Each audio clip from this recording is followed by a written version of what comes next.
Hey guys, Jarl DM here. I just want to talk about Diceless games. I recently played in Amsterdam's round robin game, which was Diceless D&D. And then a day later, I played in a game with Thomas from Something About Tabletop. We played another Diceless game. And I just like to say that it's a big thumbs up from me. It's problematic in some ways. Combat is quite difficult to deal with, especially if there's one GM, because it's hard to gauge, like, because D&D is so combat heavy a lot of the time, it's hard to gauge if they hit, if they get hit, all that sort of stuff. It's kind of hard to say, like, oh yeah, you're in trouble, you've been hit. It feels much more arbitrary. There's less agency than if you roll some dice.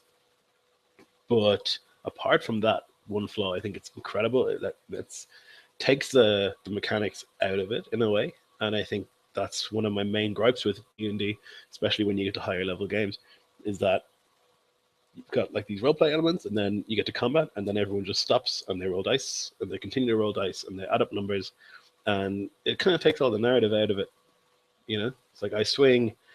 Okay, 19 hit. Yeah, 19 hits. Okay, I do 10 points of damage. Okay, grand. It's not for me. I mean, there are ways to make it more cinematic. Absolutely. You get people to describe what they're doing, get people to describe kills or whatever like that. And I think a lot of players do that, and that's great. But it is problematic. I don't like the the stopping.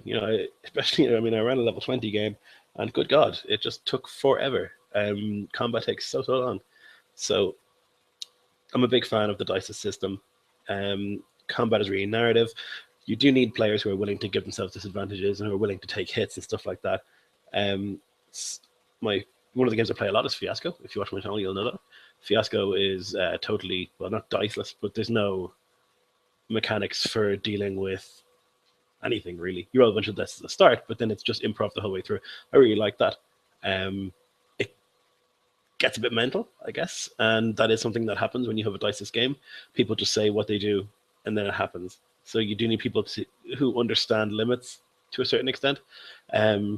But I'm going to try and run a few Diceless D&D games and see how it goes. I know there's like a conversation about elitism and all that crap, but it's totally beyond me. I don't care about it at all. I just think it's an interesting way to play the game. Yeah, that's all. Just wanted to say Diceless, thumbs up from me, and give it a go, I guess.